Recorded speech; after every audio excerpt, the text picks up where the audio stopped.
আজ এখান থেকে ব্লগটা স্টার্ট করছি। তোমরা সকলে কেমন আছো? অবশ্যই ভালো আছে। নতুন একটা দিন, নতুন একটা ব্লগ।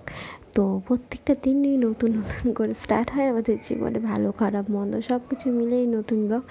আর আমি আপাতত গান শুনছি, কিন্তু গানটা তোমাদের শোনাতে পারছি না, কেন কপিরাইট চলে আসবে। তো কী করবো বলো, যদি কপিরাইটটা না আসতাম তোমাদের গানটা শোনাতাম। খুব সুন্দর একটা গান। আর সারাদিন এই গান শুনতে শুনতে আমার কাজ চলে, আমি কার্টুন দেখতে দেখতে কাজ করি। আর ওইগুলো আমার সব হেডফোনসের সব ব্যাগ, এগুলো পাউচগুলো আমি হেডফোনস রাখি, এগুলো সব ধুয়ে দিয়েছি।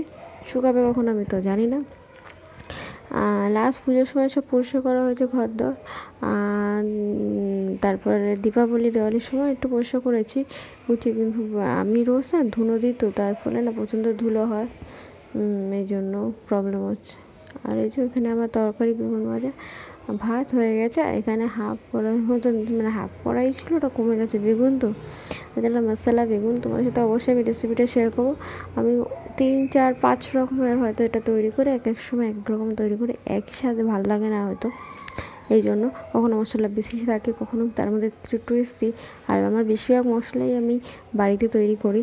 সেই রেসিপিগুলো অবশ্যই আমার অলওয়েজ বি হ্যাপি ফেসবুক চ্যানেলে আছে, তোমরা দেখে নিও। আর কিছু শর্টস ভিডিও অবশ্যই ক্রিয়েটিভিটিতে আছে, সেগুলো তোমরা দেখে নিতে পারো। ওখানে সব কিছুই দেওয়া আছে, তোমরা একটু প্লিজ একটু দেখে নিও। ভিডিওগুলো কেমন লাগছে অবশ্যই আমাকে জানিও। আর তোমাদের তো অবশ্যই আমি বলেছি, তোমাদের এক একটি লাইক, একটা কমেন্ট আমাকে সামনের দিকে এগিয়ে নিয়ে যেতে সাহায্য করবে। আর আমাকে অনেক সময়, বেশিরভাগ সময় হয়তো ভয়েস ওভার দিতে হয়, তার একটাই কারণ আমি না একটা বাড়িতে থাকি। তো সেখানে আশেপাশে জানলা বান্না থেকে আওয়াজ তো আসেই, খোলাও থাকে জানলা। ফ্ল্যাট বাড়িতে অসুবিধাটা একটু কম হয়, কেন ওই সাউন্ডটা নেওয়ার যে ব্যাপারটা থাকে ওটা নিতে পারে না, তখন কোনো প্রবলেম হয় না। তো বিকালবেলা কোনো কাজ ছিল না, আমি তো আজকাল বিকালবেলা দুপুরবেলা কোনো ঘুমাই না, কারণ আমি একটু তো সকালবেলা দেরি করে ঘুম থেকে উঠে। আর এখন সব কাজ আছে, সেই কাজগুলো আমি সারবো। মানে আমার বড়ের কাজের ব্যাগ ওটা ছিল, কাজে নিয়ে যায়, তো ওই ব্যাগটাই মা দেখি কি নোংরা লেগে একটা কী অবস্থা। আমি তো এটা পরিষ্কার করবোই না, যার ব্যাগ এসে সেই করবে, কারণ আমি তাকে দেখাবো যে নোংরাটা তো সে লাগিয়ে নিয়ে এসছে কোথাতেই, মানে ঝুলভুল কিছু একটা সামথিং কিছু একটা নোংরা লেগেছে।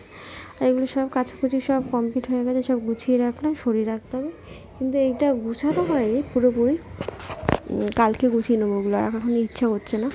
যখন যেটা ইচ্ছা করে না তখন আমি সেটা করি না। এদিকে নিচে থেকে রয়েছে পাপোশগুলো, পায়ে লাগলো আর করে তাই ক্যামেরা চট করে ঘোরালাম, কেন সব কিছুই পরিষ্কার করি, সব কিছু দুর্গা পুজোর সময় করেছি, আবার পরিষ্কার করবো, নোংরা তো হতেই থাকে। আর আমাদের কলকাতা শহরে এত ধুলো বলে, নোংরা তো স্বাভাবিকভাবেই হবে।